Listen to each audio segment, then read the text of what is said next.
En este texto que vamos a leer el corazón de Pablo. Vamos a hacerle un electrocardiograma a Pablo en esta mañana. Y vamos a notar que el corazón de Pablo es muy parecido al mío y al suyo. Si en verdad somos creyentes, nosotros vamos a tener esta lucha que Pablo refleja en este texto. Si no somos creyentes, esto que vamos a ver hoy, vamos a leer, es totalmente ajeno y nosotros no vamos a entender nada. Y hermano, no va a importar si pecamos o no pecamos, porque no tenemos el Espíritu de Dios en nuestro corazón que nos dice, hey, te equivocaste, pecaste, pide perdón. Si de verdad no somos cristianos, esto que vamos a leer, pues usted le entra por aquí y le sale por aquí, porque usted no siente ninguna culpa. Pero si usted de verdad es cristiano o en algún momento de su vida usted vivió una vida ferviente, una fe firme, así creciente, de ese primer amor sabroso que uno sabe que está firme en la fe, creciendo, pero ahora por alguna razón usted se ha enfriado. Usted era cristiano en su país y cuando se vino aquí empezó a trabajar tanto que está más descarriado que un tren. Si usted ha sido sellado por el Espíritu de Dios, esto que vamos a leer, no solamente es en primera persona porque Pablo lo está escribiendo, sino que eso también lo va a afectar a usted tanto como me afectó a mí porque tenemos el mismo Espíritu. El mismo Espíritu de Dios nos redarguye a todos los cristianos cuando pecamos. Y esa, hermanos míos, ese gusanito que te pica cuando tú sabes que no estás bien con Dios, es una de las más evidentes garantías de que tú vas rumbo al cielo. Ok, está bien, no era contigo. No. Ya. Ese sello del Espíritu de Dios es una de las más bonitas evidencias que tú tienes de que tú vas rumbo al cielo. Porque a los incrédulos nadie les dice nada desde aquí hasta aquí. Y ellos pueden pecar sin ningún remordimiento. Pero los cristianos, el Espíritu de Dios a los cristianos no los deja tranquilos. No los deja tranquilos hasta que no caemos de rodillas ante el trono de la gracia pidiendo perdón por nuestros pecados. Vengan conmigo por favor a Romanos capítulo 7. Y después de haber contemplado las victorias del capítulo 6 y haber entendido el rol de la ley que nos hace ver lo malo del pecado en el capítulo 7, vemos en Romanos capítulo 7 versículo 14 al 25 diciendo así: sabemos que la ley es espiritual, pero yo soy un simple ser carnal que ha sido vendido como esclavo al pecado. No entiendo qué me pasa, pues no hago lo que quiero, sino lo que aborrezco. Y si hago lo que no quiero hacer, compruebo entonces que la ley es buena. De modo que no soy yo quien hace aquello, sino el pecado que habita en mí. Yo sé que en mí, esto es, en mi naturaleza humana, no habita el bien, porque el desear el bien está en mí, pero no el hacerlo. Porque no hago el bien que quiero, sino el mal que no quiero. Y si hago lo que no quiero, ya no soy yo quien lo hace, sino el pecado que habita en mí. Entonces, aunque quiero hacer el bien, descubro esta ley, que el mal está en mí. Porque según el hombre interior, me deleito en la ley de Dios. Pero encuentro que hay otra ley en mis miembros, la cual se revela contra la ley de mi mente y me mantiene sujeto a la ley del pecado que está en mis miembros. Miserable de mí, ¿quién me librará de este cuerpo de muerte? Les doy gracias a Dios por medio de nuestro Señor Jesucristo. Así que yo mismo con la mente sirvo a la ley de Dios, pero con la naturaleza humana sirvo a la ley del pecado. Wow. Señor Dios bueno y Padre eterno, gracias por este texto que nos permite ver dentro del corazón de Pablo. Permítenos hoy también, Señor, escudriñar las más grandes escondites de nuestro corazón, aquellas células cardíacas más escondidas, más recónditas de nuestro corazón, donde aún guardamos un poquito de deleite por el pecado para que tú no lo veas. Permítenos, Señor, escudriñar en los más remotos neuronas de nuestra mente para saber por qué, cuándo y cómo deseamos pecar, aún sabiendo que tú estás en contra de eso. Límpianos, Señor. Llena este lugar con tu presencia. Purifícanos y enséñanos qué tan aborrecible es el pecado para ti. Y en esa misma medida nosotros crecer en santidad y en amor por Jesucristo, por lo que Él hizo, por quién es, por lo justo y recto que Él es. Ayúdanos en esta hora, te lo rogamos. En el nombre de Jesús. Amén. Hay un señor que se llama Arthur Bennett y él hizo una colección de oraciones puritanas, de las cuales yo les voy a regalar 2 hoy. Solamente voy a leer una. Pero él hizo una colección de más de 100 oraciones puritanas. Y en una de ellas, la número 12 específicamente, se llama Aún peco. Y entre todo lo que dice, afirma: Señor, yo he visto la pureza y la belleza de tu perfecta ley, la felicidad de aquellos en cuyos corazones ella reina y la tranquila dignidad del proceder al que ella invita. Sin embargo, diariamente violo y desprecio sus preciosos preceptos.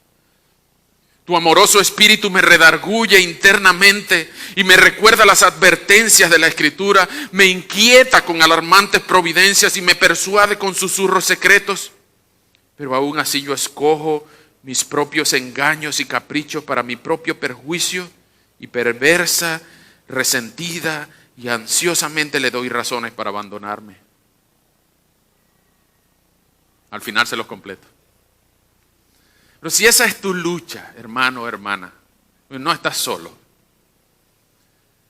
Cada uno de nosotros todavía lucha con los restos de la naturaleza pecaminosa que aún quedan en el corazón. Y por eso todavía pecamos.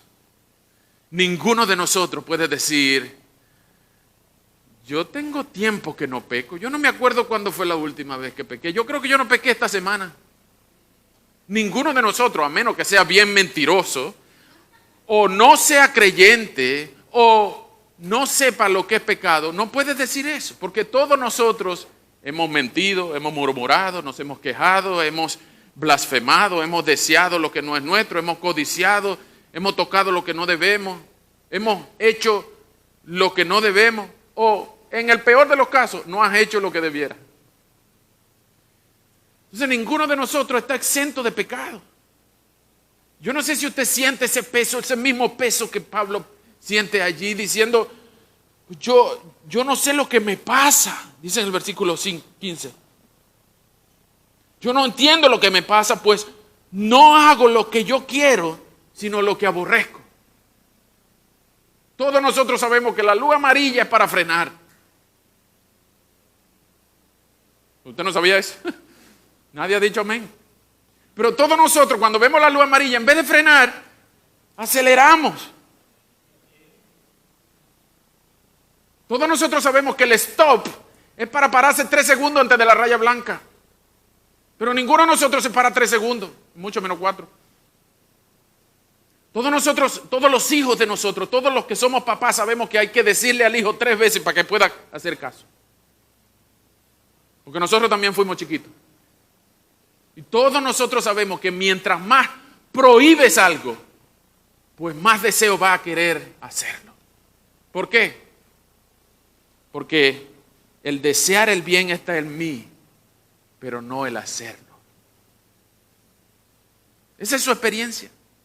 Esa es su lucha. De verdad usted lucha con los restos de la naturaleza pecaminosa que todavía quedan ahí en los ventrículos del corazón.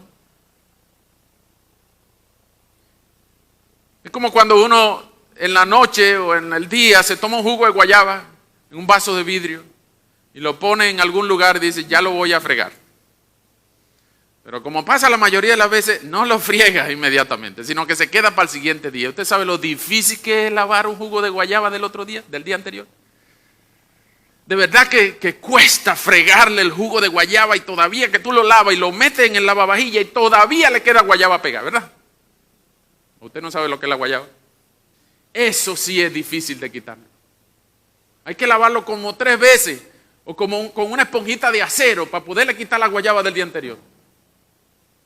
Esa es una muestra del remanente del pecado que aún queda en ti, no solamente del día de ayer, sino de todos los años que tú tienes pecando.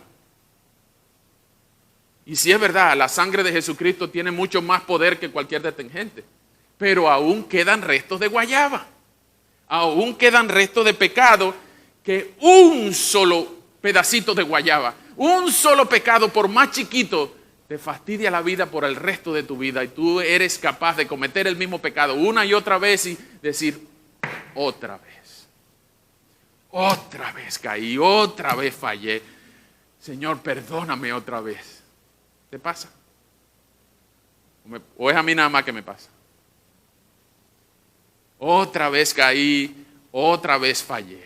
Señor, dame fuerza, por favor, para no volver a caer. Como la vía que usted lleva hacia el trabajo, hacia la escuela. Usted sabe dónde está el hueco.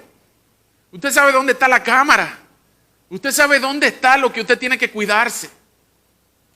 Pero todos los días cae en el mismo hueco o le toman la misma foto. Usted sabe dónde está. Pero cuando tú fallas, dice, otra vez caí, otra vez fallé. Miserable de mí. ¿Quién me librará de este cuerpo de muerte? Esa es la experiencia del apóstol Pablo. Algunos piensan que Pablo está reflexionando en su vida antes de ser cristiano. Y algunos otros comentaristas piensan que esa es la experiencia actual del apóstol Pablo, no del cristiano, del convertido, no del incrédulo Pablo. Pues yo debo ser sincero. Aunque algunos piensan que hay mucha mundanalidad para ser cristiano y hay mucho conocimiento para ser incrédulo, yo pienso que Pablo está escribiendo el cristianismo básico de la experiencia cristiana. Todos nosotros todavía pecamos y es un fundamento de la fe que nosotros, si es verdad, somos más que vencedores, pero no debemos creernos totalmente victoriosos contra el pecado, porque el victorioso es Cristo y nosotros en Él somos victoriosos, pero aún nosotros pecamos. Y la experiencia cristiana es que seguimos pecando. Es más, si usted considera que usted no ha pecado, Primera de Juan le dice que ustedes son mentirosos, porque hace a Dios mentiroso.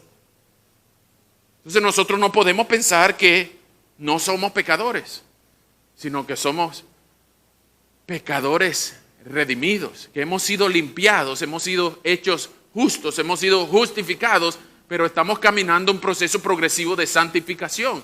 Y todo eso es lento, es lento. Conozco a varios amigos, hermanos ahora que aún luchan con las malas palabras, una lengua incontrolable, ira, groserías, lujuria en los ojos. Y eso es progresivo, pero hasta tanto tú no veas qué tan odioso, qué tan aborrecible es el pecado para Dios, pues entonces en esa misma medida es que tú te vas a alejar de lo que a Dios le desagrada. Pero ya el pecado, dice el texto, que ya el pecado no se enseñorea de nosotros, ya no nos gobierna. Es como el anterior jefe tuyo en tu trabajo anterior. Tú tenías un jefe, por bueno o por malo, lo que sea. Tú tenías un trabajo anterior y ahora tú tienes uno. Imagínate que en el nuevo trabajo se te aparezca el jefe anterior. El jefe del trabajo anterior, hace un año que tú no lo ves. Y se te aparece en tu nuevo trabajo diciéndote, hey, necesito que vayas a hacer algo allá en el trabajo. Y tú le vas a decir, pero es que ya yo no trabajo para ti. Ya tú no me puedes mandar, ya tú no me pagas. Eso es lo que nos pasa con el pecado. Él todavía nos llama por teléfono. Él todavía nos manda texto. Él todavía quiere que le dé like. Pero ya Él no me manda. Ni Satanás, ni la muerte, ni el mundo, ni el pecado me gobierna. Si de verdad yo soy un hijo de Dios, esas son las implicaciones de que Jesús sea mi Señor. Él es el que me manda. Él es mi nuevo jefe. Entonces vemos en el corazón de Pablo, vemos que él sufre, no por ser un mal cristiano, sino por no ser un mejor cristiano. Es lo que dice Packer en uno de sus libros de discipulado. Packer dice: Pablo no nos está diciendo que la vida de ese miserable sea tan mala como podría ser, sino que no es tan buena como debería ser. Y que debido a que el hombre se deleita en la ley y anhela guardarla perfectamente, en su continua incapacidad para hacerlo, le preocupa agudamente. Ese miserable del versículo 24 es el mismo Pablo, expresando espontáneamente su angustia por no poder ser mejor cristiano de lo que es. Y todo lo que sabemos de lo que Pablo escribió personalmente encaja con esta suposición y se parece mucho a nosotros. Entonces, si es verdad esta lucha que Pablo tiene, veamos varios asuntos, varios puntos. Los que están tomando nota pueden escribir esto. Primero, los versículos 14 al 15, vemos una impotencia irónica del apóstol. 14 al 15 vemos una impotencia irónica del apóstol. Él dice: yo sé que la ley es espiritual, pero yo soy un simple carnal, que he sido vendido como esclavo al pecado. No entiendo lo que me pasa, pues no hago lo que quiero, sino lo que aborrezco. Es como que tú sabes lo que no debes hacer, pero te atrae tanto que te sorprende cuando estás en eso y tienes una lucha mental. ¿Será que lo hago? Yo sé que es malo, pero me gusta. Yo me deleito, pero yo sé que a Dios no le gusta. Y ¡pum!, caes y al final terminas como un mismo miserable diciendo otra vez. ¿Te pasa? Eso es impotencia. Pareciera que el ser humano no pudiera dejar de pecar. Y es verdad. El incrédulo, el ser humano sin Cristo, no puede dejar de pecar. Porque es que le gusta pecar. No es que no puede porque no es la voluntad de Dios. No, es que le gusta pecar. Si tú sabes que una comida es sabrosa, pero te está trayendo problemas de salud, tú, aunque te guste, tú deberías dejarla. Bueno, todas las comidas que Dios creó son para nuestro disfrute. Pero si tú sabes que hay alguna que te causa subir el azúcar, o que te da alergia, o que te sube la tensión, o que te sube los triglicéridos, pues deja de comerlo. No es porque te guste o no, es porque deberías dejarlo porque te está causando un problema. Mucho más con el pecado. El pecado no te sube la tensión, no te sube la glicemia, no te da triglicéridos. No, el pecado te aleja de Dios. Te aleja de Dios eternamente. Tan lejos como está el occidente del oriente, está mi pecado del tuyo. Entonces Pablo se siente impotente. Dice: ¿cómo es que yo no puedo dejar de pecar? ¿Cómo es que yo hago lo que no quiero hacer? ¿Cómo es que yo me sorprendo y me decepciono de mí mismo cuando después que hice lo que aborrezco? ¿Te pasa? Y lloro, y crujo los dientes, y aprieto los puños diciendo: otra vez, perdóname. Eso es impotencia. ¿Será que en verdad el cristiano no es capaz de decirle no al pecado? ¿Será que en verdad no he sido sellado por el Espíritu de Dios, transformado, convertido? ¿Será que Cristo no ha completado su obra en mí? Bueno, la esperanza viene en camino. La esperanza viene en camino. Segundo, Ya vimos la impotencia irónica en el versículo 14, 15, pero en los versículos 16 al 20 vemos un trabalengua que yo lo he apodado esquizofrenia espiritual. Esto es esquizofrenia. Ustedes saben lo que es esquizofrenia, cuando tú tienes amigos imaginarios que tú estás haciendo algo y de repente tú ves a alguien que pasa y alguien te susurra por aquí, pero no existe, los demás no lo ven, solamente tú lo sientes. Esos son amigos imaginarios. Tú piensas que es como cuando la bipolaridad, tú estás en dos extremos, estás en el extremo entusiasta o estás en el extremo depresivo. Son dos extremos, son dos polos. Entonces las personas que sufren de trastorno bipolar se la pasan aquí o aquí, nada en el medio. Pero Pablo está como sufriendo de esquizofrenia espiritual. Miren lo que dicen los versículos 16 al 20. Es un trabalengua. Pero Pablo está reflejando su misma lucha interna. Yo hago lo que no quiero hacer, pero así compruebo que la ley es buena. Y si hago de modo que no soy yo quien hace aquello, sino el pecado que habita en mí. Yo sé que en mí, esto es, en mi naturaleza humana no habita el bien, porque el desear el bien está en mí, pero no hacerlo. Hago el bien que quiero, no hago el bien que quiero, sino el mal que no quiero. Y si hago lo que no quiero, ya no soy yo, sino el pecado que habita en mí. Y ustedes dirán, ¿qué es esto? Es una esquizofrenia. Pablo piensa que hay otro que es culpable de lo que... Es como cuando tú le dices a un niñito, no toque eso, y lo toca, y dice, no fui yo, fue mi mano. Pablo dice, no, eso que hice, ese mal que hice, no fui yo, fue el pecado que habita en mí. Culpen a otro. Ya va. ¿Qué es lo que está diciendo Pablo aquí? Bueno, Pablo lo que está reflejando es exactamente lo que nos dice Gálatas 5:17. Vengan conmigo por favor a Gálatas 5:17. El deseo de la carne se opone al espíritu y el del espíritu se opone a la carne. Y estos se oponen entre sí para que ustedes no hagan lo que quisieran hacer. Pero si ustedes son guiados por el Espíritu, ya no están sujetos a la ley. Entonces, lo mismo que en Gálatas 2:20. Vengan conmigo otra vez, 2 páginas anteriores. Gálatas 2:20 nos enseña al revés, el ejemplo contrario. Ya no es al pecar, sino lo que cantábamos en la canción anterior. Con Cristo estoy juntamente crucificado y ya no vivo yo, sino que vive Cristo en mí. Y lo que ahora vivo en la carne, lo vivo en la fe del Hijo de Dios, el cual me amó y se entregó a sí mismo por mí. Es decir, que no es que Pablo está poseído por alguien más, sino que él sabe que hay un jugo de guayaba todavía en su vaso interno que le fastidia la vida. Él ama a Cristo.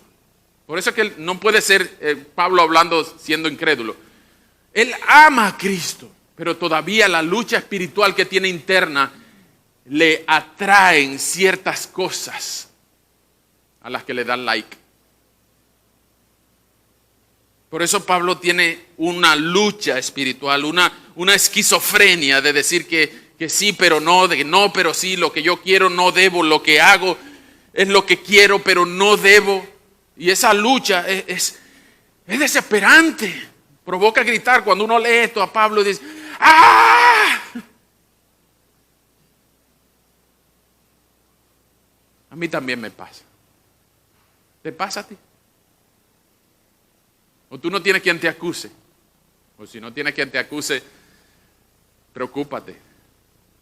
Preocúpate, porque vas para un destino sin Cristo. Va para un infierno sin Dios. En el versículo 21 seguimos viendo estas emociones de Pablo donde él tiene una frustración desesperante. Vean el versículo 21, dice, entonces, aunque quiero hacer el bien, descubro esta ley, el mal está en mí. Wow. O sea, él no está poseído, pero él sabe que todavía le queda jugo de guayaba del día anterior. Todavía hay sucio en mí. Cristo me lavó y yo tengo el cielo asegurado por la obra de Cristo.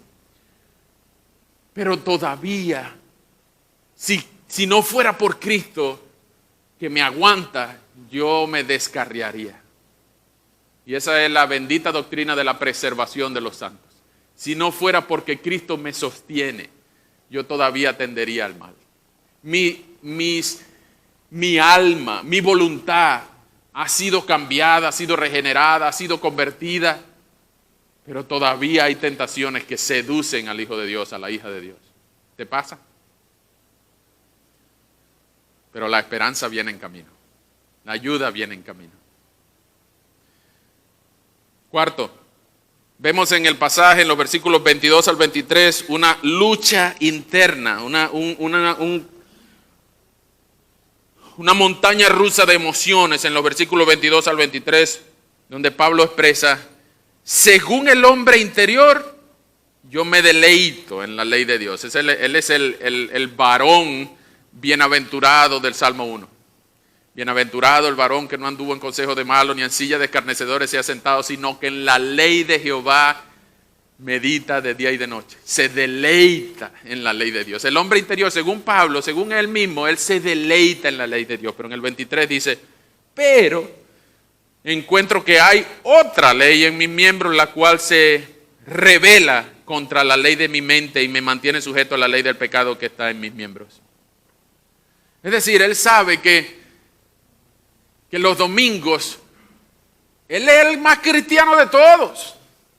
De 9 a 11, en el culto, él es lo máximo. Él canta, él levanta sus manos, él dice gloria a Dios, aleluya, amén. Él evangeliza los miércoles. Los jueves va al culto de oración y al estudio bíblico. Los martes comparte el evangelio con su compañero haciendo tienda en el trabajo. Los lunes ora 3 horas.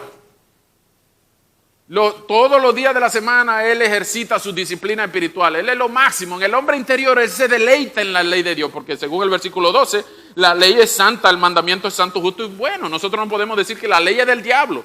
No, la ley fue un instrumento que Dios diseñó para llevarnos a Cristo, según Gálatas 3. Entonces vemos que, según el mismo Pablo, a veces él se siente: pues yo soy lo máximo, yo soy una joyita, yo soy una pieza de arte. Hasta que escribe el 23 diciendo: pero también hay otra ley, la cual me revela en mi mente y en mi corazón, que aún yo estoy sujeto a aquella ley, no la ley de Dios, sino la ley del pecado que aún está en mis miembros. ¿En cuáles miembros todavía el pecado se enseñorea de ti? ¿Qué tal los ojos? ¿Cómo están tus ojos? Cuando pasa un carro nuevo de esos que tú te mereces, tú oras diciendo: Señor, provee. Cuando pasa no algo, sino alguien como a ti te gusta, tú te tocas el anillo o te acuerdas de lo que quedó en casa. ¿Qué tal tus ojos? ¿Qué tanto pecado, qué tanto jugo de guayaba queda en tus ojos, en tus miembros? La ley del pecado que aún está en tus miembros, ¿te pasa? ¿Qué tal tus manos? ¿Qué tal esta mano izquierda cuando en el reloj no le presta mucha atención al tiempo porque no te importa llegar tarde? Tú dijiste que iba a llegar a las 9, pero son las 9:30 y todavía te estás vistiendo. En este reloj que ya no es por llegar tarde, sino porque tú quieres que todo el mundo vaya a tu ritmo. Como si tú fueras el centro de atención o el centro en el que gira el universo. Esta mano izquierda a veces fastidia. Pero ¿qué tal la mano derecha, donde usas el mouse y le das clic a lo que Dios ofende? O navegas por unas páginas de internet que tienes que quitarlas rápido porque viene alguien. ¿Qué tal tus pies, tus otros miembros, tus pies, tus manos, tu boca, que hace lo que no debiera? Tu boca es incontrolable en Santiago 3. Murmura, se queja, chismea. Y la ley del pecado aún está no solamente en las manos, en los ojos, en los pies, sino en cualquier otro lugar donde aún la sangre de Cristo no te ha lavado, no completamente, sino permanentemente. ¿Qué tanto pecado hay en cada uno de tus miembros? ¿Qué tanto pecado hay en tu corazón, en tu mente? ¿Te pasa? Es desesperante, ¿cierto? Pero la ayuda viene en camino.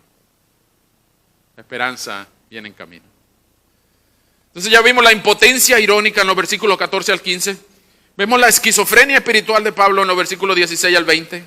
Vemos la frustración desesperante en el versículo 21 y la lucha interna en los versículos 22 al 23. Lo peor de todo de esta lucha es en el versículo 24, cuando Pablo se rinde, y yo me imagino a Pablo escribiendo esto, tirado en el piso, diciendo, me rindo.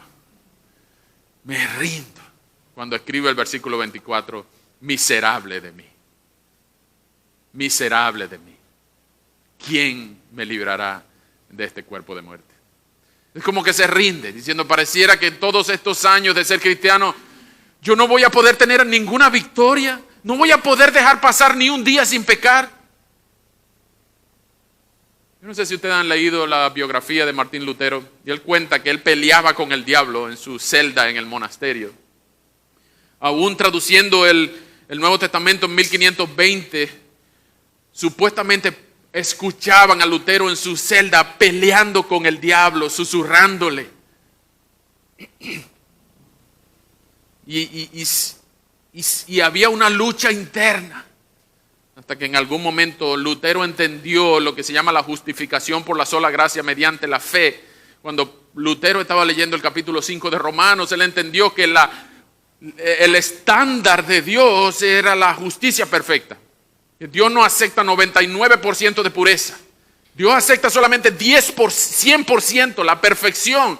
Y que Lutero no era capaz, por más obras que hiciera y por más actos de contrición y por más confesión y por más Ave Marías que rezara, Lutero jamás iba a poder ser capaz de llegar al 100% de la pureza que era el estándar de Dios. Así que cuando leía Romanos 5, específicamente el versículo 12, donde dice que el justo por la fe vivirá, él entendió que la justicia por la cual se puede llegar al cielo no es interna, sino externa. Y si por los méritos de Cristo es que nosotros podemos entrar al cielo.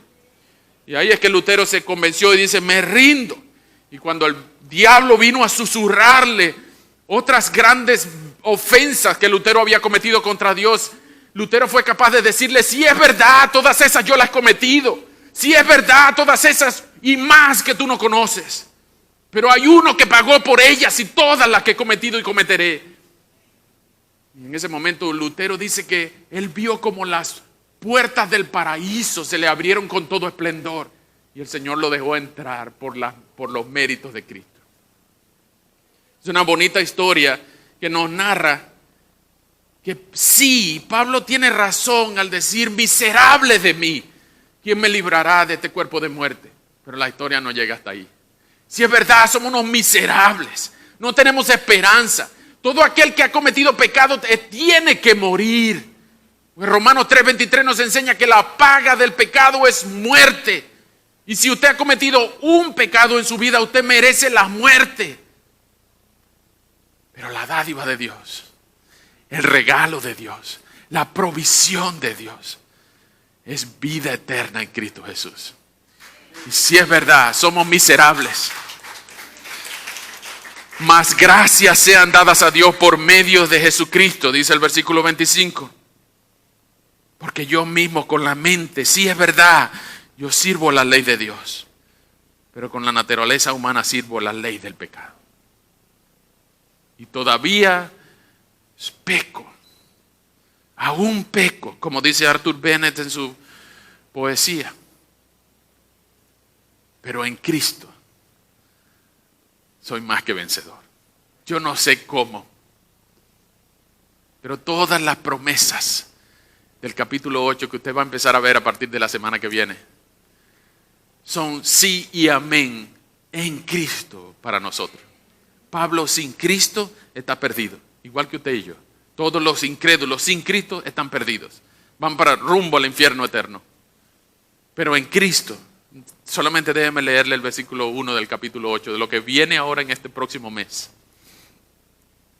Por tanto, no hay ninguna condenación para los que están unidos a Cristo Jesús, los que no andan conforme a la carne, sino conforme al Espíritu. Y usted lee el capítulo 8 y eso le cura toda frustración, toda depresión, toda esquizofrenia, toda lucha, toda decepción contra usted mismo. Cuando usted se aprende de memoria el capítulo 8, se lo toma 3 veces en ayuna, eso le quita todas las guayabas que usted tenga en el vaso adentro. Viva en el capítulo 8. Hay un autor amigo y que leo mucho, que él lee frecuentemente el capítulo 8 de Romanos porque lo llama The Great Eight, el gran 8, porque sabe que las contradicciones, la paradoja, las ironías del capítulo 7 no se comparan con la grandeza del capítulo 8 que vamos a ver a partir de la semana que viene. Pero no los quiero dejar pensando que son unos miserables. Sí, es verdad, son unos miserables. Somos unos miserables como Pablo. Pero esa es la mitad de la historia. Porque el versículo 25 dice: doy gracias a Dios por medio de nuestro Señor Jesucristo. Jesús no nos dejó siendo miserables. Ahora hemos alcanzado misericordia. Ya no somos miserables. Ahora Dios nos ha dado su misericordia. Porque éramos miserables, necesitábamos misericordia. Pero es Dios que nos vio nuestra miseria, en nuestra incapacidad de autosalvarnos. Y dijo: bueno, yo lo voy a salvar.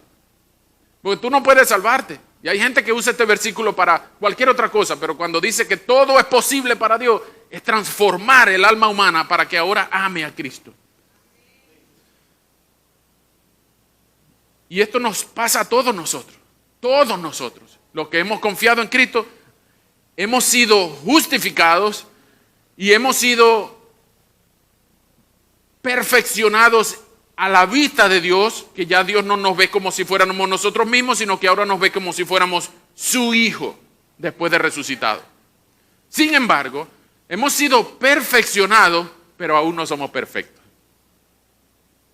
¿No les causa curiosidad eso? ¿Sí? Bueno, sí. Hemos sido perfeccionados en Cristo, pero aún no somos perfectos. Y eso quiere decir que la obra de Cristo no fue perfecta. No, al contrario. ¿Qué hubiera pasado si a ti te hubieran perfeccionado y te hubieran hecho perfecto? Yo me hubiera olvidado de Cristo. Yo le hubiera dicho: pues gracias, y me voy por otro lado. Pues eso no es perfección. Cuando uno ama a Cristo, entonces uno tiene esta lucha. Es lo que dice John MacArthur en uno de sus comentarios. Dice: irónicamente, la frustración del creyente por su pecado y la falta de crecimiento espiritual es precisamente una fuerte indicación de que está creciendo espiritualmente. De hecho, es el creyente que no tiene esta lucha interior el que necesita preocuparse. Repito, ¿quiere que lo repita?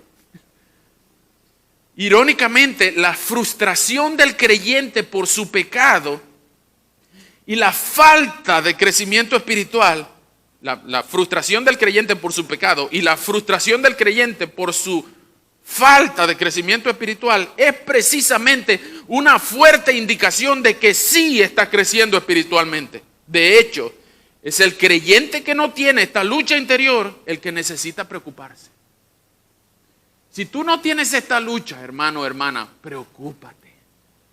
Preocúpate, porque es muy probable que tú estés domesticando el pecado del cual te gusta tanto y no te quieres apartar. Y si tú no te quieres apartar del pecado, lo más probable es que tú no vayas rumbo al cielo. Mira, tú te puedes haber bautizado en las aguas cristalinas del Jordán. Y te puede haber bautizado Mandrake el mago. Pero si tú no amas a Cristo, tú no vas para el cielo. Tú puedes haber sido hijo de don fulano de tal, o tú te puedes haber congregado en la mejor iglesia del mundo, y puede que tu Biblia tenga hoja dorada. Pero si tú no amas a Cristo y luchas contra el pecado que clavó a Cristo en la cruz, tú no vas para el cielo.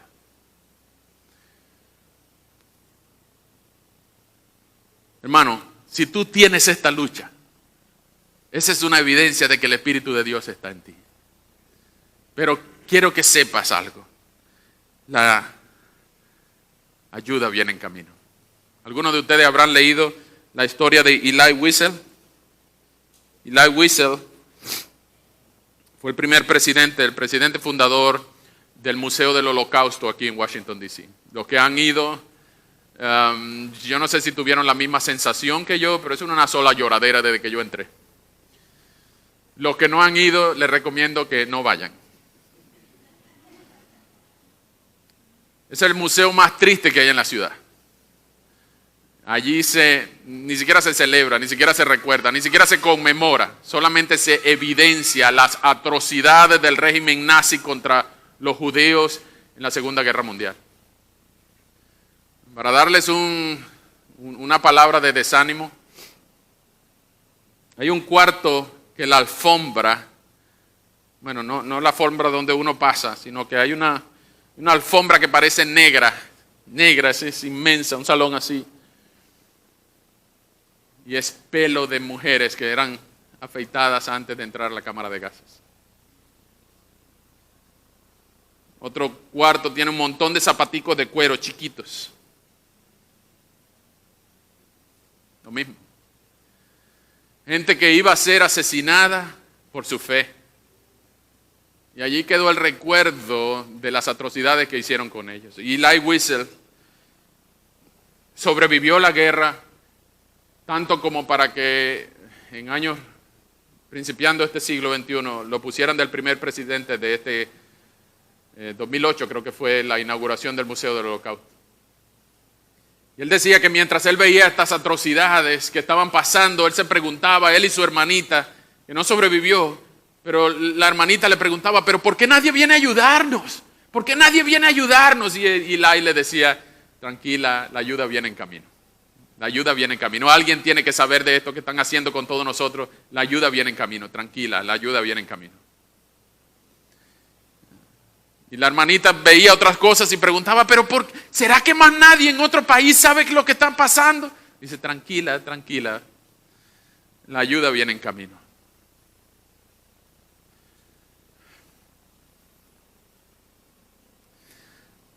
Hasta que tomaron a la hermanita y la mataron, la metieron en la cámara de gases. Y la historia cuenta que Elie Wiesel se convenció de que la ayuda no venía en camino. A nadie más le importaba lo que estaba pasando.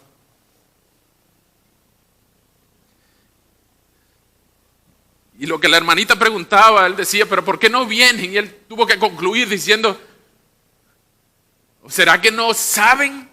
¿O será que saben pero no les importa? Hermanos, en nuestro caso no es así. No tenemos un sumo sacerdote que no pueda compadecerse de nuestras debilidades, sino uno que sufrió en todo. Y sabe, el Señor sabe lo que es la lucha, porque Satanás también lo tentó a él en el desierto. Pero él se defendió con la palabra diciendo, escrito está, escrito está.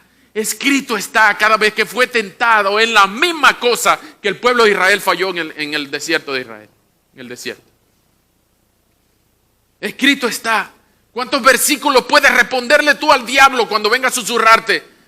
Diciéndole, escrito está. ¿Por qué no puedes recitar versículos? ¿Será que no lees suficiente la Biblia? ¿Será que no estás meditando en su ley de día y de noche? ¿Será que no estás haciendo la caligrafía necesaria y no estás meditando, no estás escribiendo, no estás tomando nota o estás oyendo algo que no es la palabra de Dios? Por lo tanto no puedes decir, escrito está.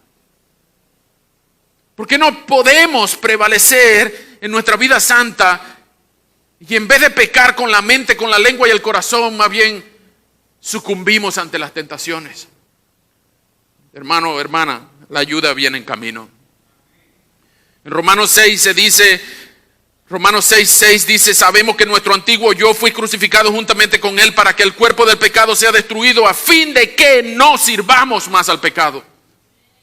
En Romanos 6:11 dice, así que también ustedes considérense muertos al pecado, pero vivos para Dios en Cristo Jesús nuestro Señor. En Romanos 6:12 dice, por lo tanto, no permitan ustedes que el pecado reine en su cuerpo mortal, ni lo obedezcan en sus malos deseos. En Romanos 6:14 dice, el pecado ya no tiene poder sobre ustedes, pues ya no están bajo la ley, sino bajo la gracia. En Romanos 6:18 dice, una vez liberados del pecado, llegaron a ser siervos de la justicia. En Romanos 6:19 dice, yo hablo en términos humanos por la debilidad de la naturaleza humana, porque para practicar la iniquidad presentaron sus miembros para servir a la impureza y a la maldad, pero ahora para practicar la santidad presenten sus miembros para servir a la justicia. En Romanos 13:14 sigue diciendo, y en Colosenses 3, versículos 9 al 10 dice, no se mientan unos a otros, pues si ustedes ya se han despojado de la vieja naturaleza y de sus hechos, y se han revestido de la naturaleza nueva, la naturaleza del nuevo hombre que se va renovando a la imagen del que lo creó hasta el pleno conocimiento.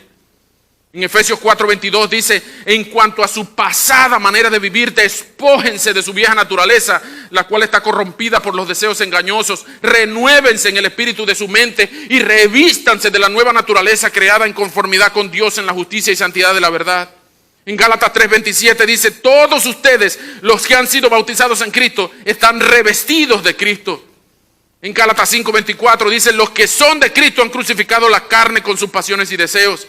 En 1 Corintios 5:7 dice, límpiense de la vieja levadura para que sean una nueva masa, sin levadura como en realidad lo son. Nuestra Pascua, que es Cristo, ya fue sacrificada por nosotros. Y en 1 de Juan 3:4 al 10 dice, todo aquel que comete pecado quebranta también la ley, pues el pecado es quebrantamiento de la ley, y ustedes saben que Él apareció para quitar nuestros pecados, y en Él no hay pecado. Todo aquel que permanece en Él no peca. Todo aquel que peca no lo ha visto ni lo ha conocido. Hijitos, que nadie los engañe. El que hace justicia es justo, así como Él es justo. Y el que practica el pecado es del diablo, porque el diablo peca desde el principio. Y para esto se ha manifestado el Hijo de Dios, para deshacer las obras del diablo. Todo aquel que ha nacido de Dios no practica el pecado, porque la simiente de Dios permanece en él y no puede pecar, porque ha nacido de Dios. Y en esto se manifiestan los hijos de Dios y los hijos del diablo. Todo aquel que no hace justicia ni ama a su hermano, tampoco es de Dios. Entonces sí es verdad, Cristo nos ha lavado, pero aunque quedan todavía restos de la naturaleza pecaminosa en nuestro corazón, aún podemos y pecamos, podemos pecar y de hecho pecamos todos los días. Pero si confesamos nuestros pecados, Él es fiel y justo para perdonarnos y limpiarnos de todo jugo de guayaba que quede en el corazón. Permítame terminar con lo que les dije que iba a terminar. Sí, la esperanza viene en camino y nuestra esperanza está en Cristo. Va a llegar un día, hermanos, va a llegar un día que al pisar el cielo, la gloria de ver al Cristo resucitado en su resplandor, en su eterna belleza, va a pulverizar, va a vulcanizar, va a desaparecer no solo todo el pecado remanente que quedaba en tu corazón cuando tú pongas el primer pie en el cielo, sino que se te va a quitar ese día la capacidad de pecar. Yo tenía el miedo de que yo fuera a echar a perder el cielo, porque Adán, como yo, echó a perder el paraíso. Yo tenía miedo de que yo en el cielo pudiera volver a meter la pata y hubiera que empezar todo otra vez. Pero en el cielo se nos promete que no solamente vamos a contemplar la gloria de Cristo, sino que no vamos a poder pecar. ¿Usted no anhela ese día? ¿Usted no anhela ese día en que esta lucha de Pablo, suya y mía, va a ser una cosa del pasado? ¿Usted no anhela ese día? Yo sí, por lo menos yo sí. Yo sé que unos cuantos aquí también. Yo no quisiera pecar, yo no quisiera ofender a Dios, pero todavía lucho con la lengua, con los ojos, con las manos, con la mente, con el corazón, con los pies, con todas las células de mi ser, que todavía le encanta lo que Dios aborrece. Y esta es mi oración para cada uno de nosotros. Si usted quiere una copia de esto, usted puede tomarla en la mesa que va a estar al final. Arthur Bennett y algunos de los puritanos se dieron cuenta de la lucha de Pablo en Romanos 7, 14 al 25. Y escribieron: Padre eterno, tú eres bueno más allá de todo pensamiento, pero yo soy ruin, vil, miserable, ciego. Mis labios son ágiles para hablar, mas mi corazón es lento para sentir y mis caminos reacios a arreglarse. Señor, te entrego mi alma a ti. Recíbela, quebrántala, hiérela, tuércela, moldéala. Hazme ver lo desagradable del pecado para que yo también pueda odiarlo, aborrecerlo, huir de él.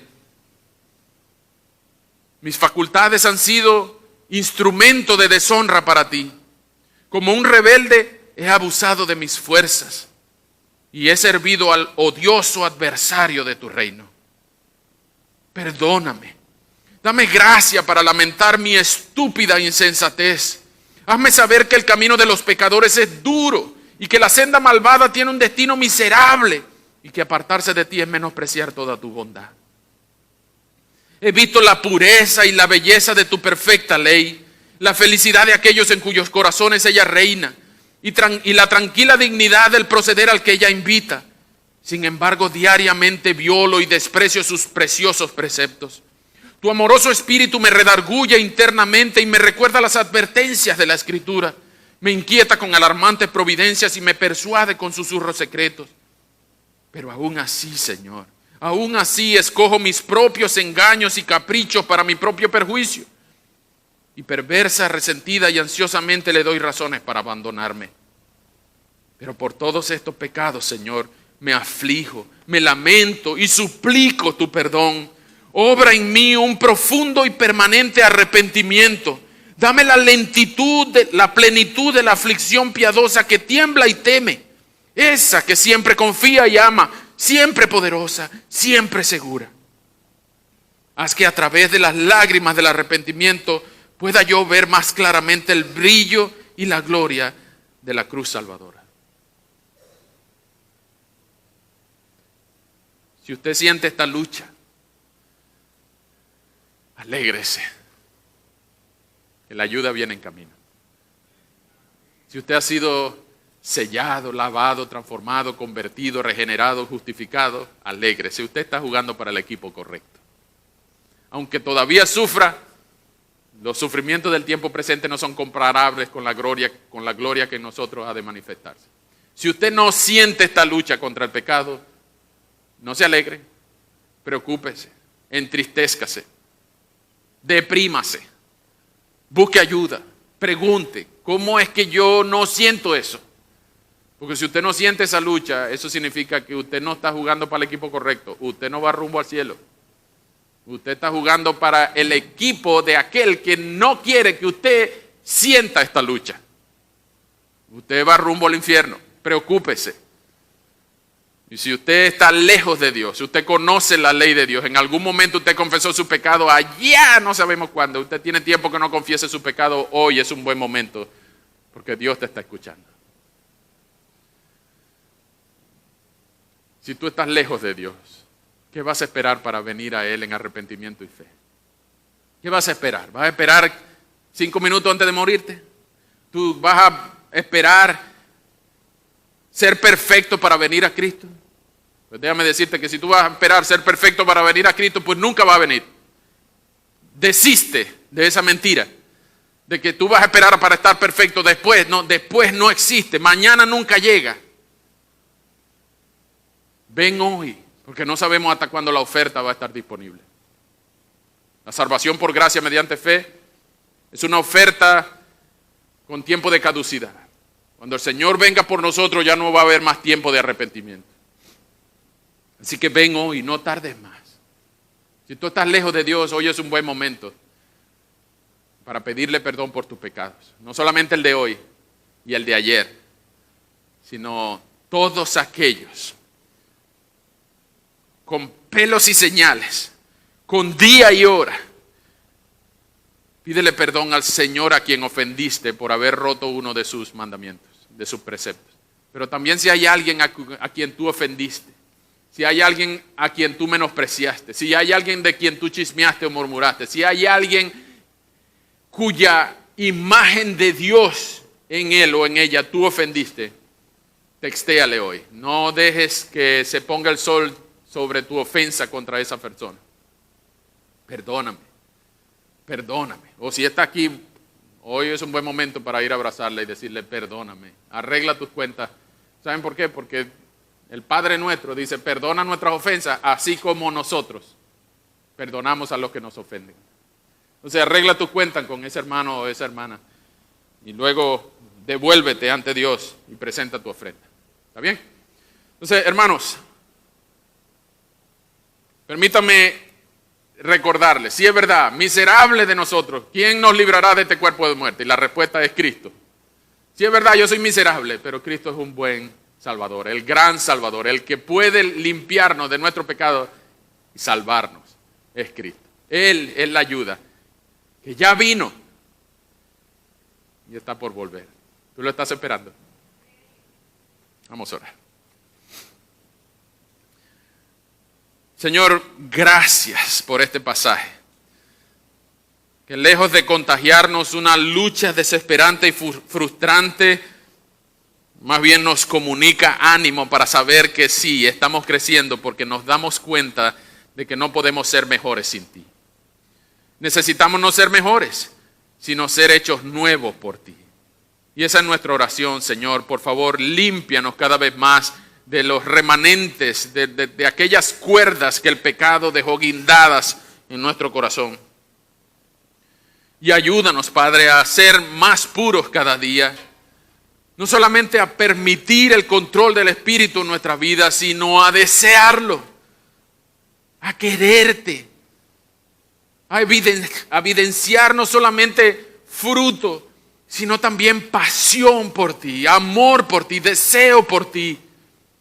Que no haya ni una célula en nuestro corazón, ni una célula en ninguno de nuestros miembros que aún desee, se deleite en el pecado, sino que clame a toda voz, Cristo es mi Señor, Cristo es mi Rey, Cristo es mi Dios. Y es nuestro deseo, Señor, que cada uno de los 61 miembros de este rebaño puedan desear a Cristo más que todo y todos, y que los que nos están visitando puedan venir a las aguas del arrepentimiento y puedan también beber del manantial, del fruto del Espíritu que nos ayuda a vivir en santidad y en pureza para ti. Señor, líbranos del orgullo. Líbranos también, Señor, de la maledicencia. Líbranos de los miembros contaminados que nos frustran cada vez que caemos. Líbranos de la asfixia del legalismo. Líbranos, Señor, de las depresiones constantes y de la angustia de pensar de que tú no vas a estar mañana controlando nuestra vida. Líbranos, Señor, de ser cobardes, de ser miedosos. Líbranos de tener miedo al hombre, al qué dirán. Líbranos, Señor, de pensamientos lujuriosos, de ojos altivos, de pies presurosos a hacer el mal, de manos que derraman la sangre inocente. Líbranos, Señor, del chisme, de la murmuración, de la queja. Líbranos, por favor, de la codicia material. Líbranos, Señor, de tanta perfeccionismo enfermizo y de cualquier otro pecado que, Señor, que a cualquiera de nosotros nos esté amargando la vida y aún contamine nuestra mente o nuestro corazón durante la semana. Pero sobre todo, Señor, líbranos de la falta de fe, líbranos de la incredulidad, líbranos del orgullo que no nos deja arrodillarnos ante ti y amarte y buscarte y rendirnos ante la miseria de no ser nada sin ti. Líbranos, Señor, de las rodillas que aún no se doblan. Líbranos, Señor, de la lengua que aún no confiesa que Jesucristo es el Señor para gloria de Dios Padre. Líbranos, Señor, de la mente que pudiera hacernos pensar que no te necesitamos cada segundo, cada minuto de nuestra vida. Y no solamente líbranos de todo esto, sino llénanos cada día más de ti. Llénanos de una pasión contagiosa por Cristo. Llénanos de una fe que te ame y te busque cada día, aunque no lo sintamos. Llénanos, Señor, de tu Espíritu para hablar de ti a otros. Llénanos de tu palabra para responder y callar a tanto necio que hay en la calle hoy. Llénanos, Señor, con tu palabra para que podamos responder ante cualquier tentación. Escrito está. Llénanos, Señor, de ti. Llénanos, Señor, purifícanos, te lo rogamos. Si es verdad, es muy difícil ser cristiano, pero agarrados de Cristo, no solamente es posible, sino que se deleita en el camino. A ti la gloria y el honor. Muchísimas gracias. En el nombre de Jesús. Amén.